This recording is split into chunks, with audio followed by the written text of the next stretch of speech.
몰려들게 되는 것이고요. 정상적으로는 그런 염증을 유발하는 물질이 제거가 되면 이제 염증 반응이 끝나서 정상으로 회복이 돼야 되는데, 만성 염증이라 하면 그러한 원인 물질이 제거가 되지 않고 계속 염증 반응만 일어나기 때문에 그 부작용으로 자기 세포가 파괴되기 시작하고 암이 유발되고 이렇게 진행이 되는 것입니다. 그래서 만성 염증 질환이 가장 무서운 것입니다.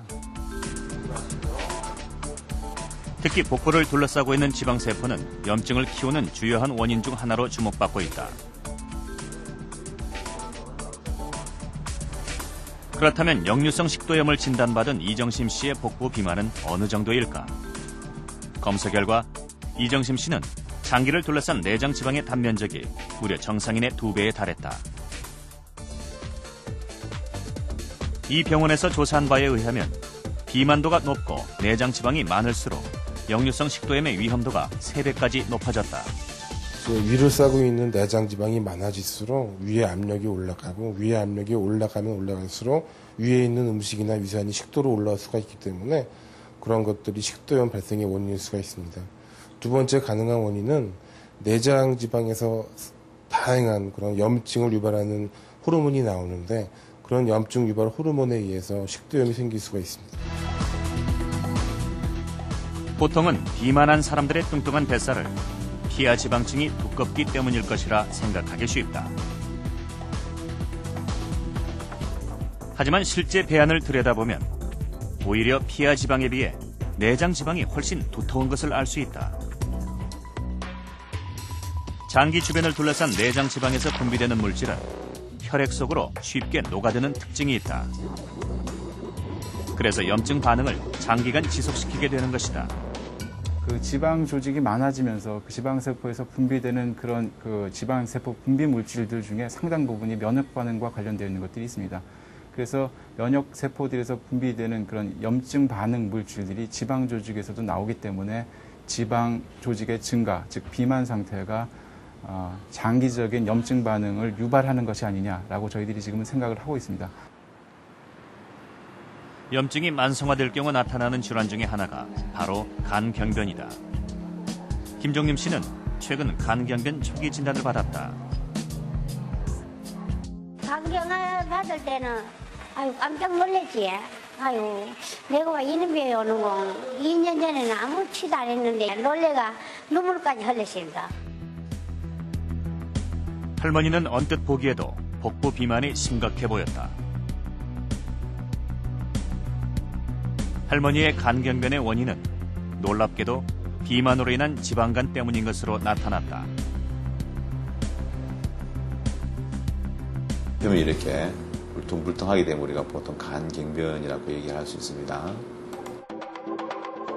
정상적인 간이라면 표면이 매끄럽고 선홍빛을 띠어야 하지만 간경변의 경우 표면이 굴곡지고 딱딱하게 굳어간다. 대체로 국내에서는 가장 큰 원인은 바이러스 질환입니다.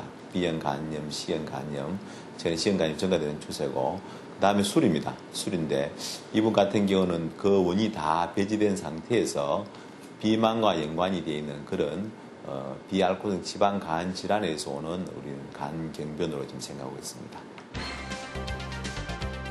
국내에는 드문 경우지만 비만 인구가 많은 서구의 경우 비알코올성 지방간의 발생 빈도가 높다. 미국의 경우 비알코올성 지방간은 전체 인구의 4분의 1이나 된다. 비만이 심해지면 체내 지방산이 간에 쌓이며 지방간이 된다.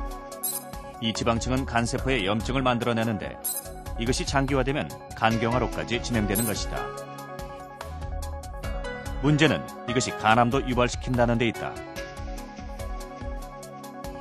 일단 비알코올성 지방간이 간경변으로 하게 되면은 어떤 원인이든지 간경변으로 진행되면은 그 간경변의 간은 언제든지 암으로 갈 수 있는 그런 위험도를 가지고 있습니다. 그렇다면 특정 질환 없이 비만하기만 해도 염증 정도가 높아지는 것일까? 제작진은 비만으로 인한 합병증을 걱정하고 있는 참가자들을 모집했다. 병원 아무래도 아버님이 당뇨가 좀 있으시니까 상황이 아직은 젊기 때문에 괜찮은데 한 10년 정도 있으면 제가 컨트롤 잘 못하고 그러면 당뇨 같이 올 가능성이 있어가지고 그거 외에 또 합병증도 많이 있을 것 같아서 그게 좀 걱정이 됩니다. 참가한 지원자들의 체질량 지수는 평균 30.7.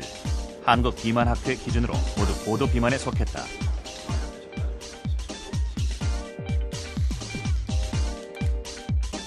특히 복부 둘레를 확인한 결과 남성의 경우 평균 99cm로 복부 비만이 모두 심각한 것으로 나타났다.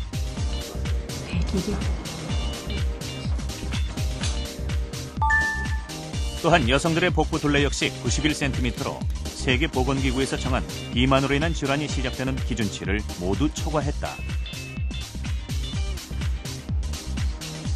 제작팀은 참가자들의 혈액을 통해 좀 더 정밀한 검사를 해보기로 했다. 특히 염증을 줄이고 암세포의 성장을 차단하는 아디포넥틴의 양을 확인해 보았는데 검사 결과 참가자들의 혈액에는 일반인에 비해 아디포넥틴이 8분의 1이나 적게 분비되고 있었다.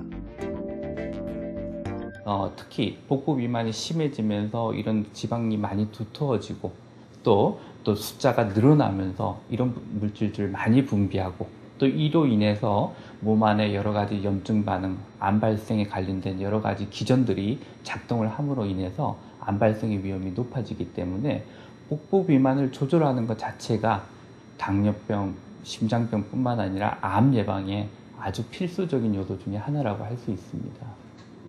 무서운 속도로 혈관을 뻗어나가 증식하는 암세포의 모습입니다. 이렇게 세포가 성장하고 분열하는 데는 상당히 많은 지방대사물이 필요합니다. 지방대사물은 세포의 골격이기도 한 세포막을 만드는 재료가 되죠. 또 세포가 커나가는데 중요한 에너지원이 되기도 하고요. 결국 지방 조직이 많을수록 암세포의 성장에 영양분을 제공하는 기회도 많아집니다. 암 예방을 위해서 체중 관리가 필요한 것은 그래서 더 중요한 일입니다. 다가오는 10월은 세계보건기구가 지정한 유방암의 달입니다.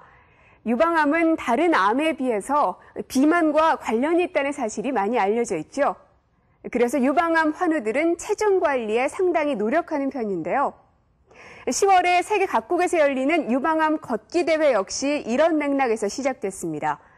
걷기와 같은 가벼운 유산소 운동으로 뚱뚱하지 않은 몸을 유지하는 것이 재발 방지에 도움이 되기 때문입니다.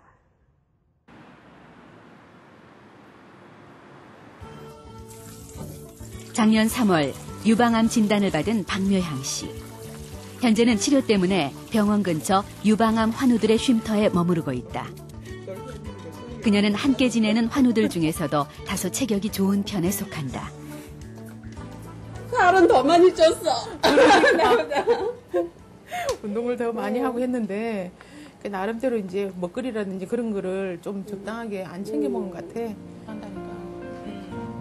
치료 때문에 1년 넘게 집을 떠나 있다는 그녀. 마음 놓고 가족의 품으로 돌아갈 수 없는 이유는 암의 재발 때문이다. 작년 3월 오른쪽 가슴에서 암을 제거하고 2개월 후 다시 갑상선에서 1cm의 결절이 발견됐다. 새로 생긴 종양이었다.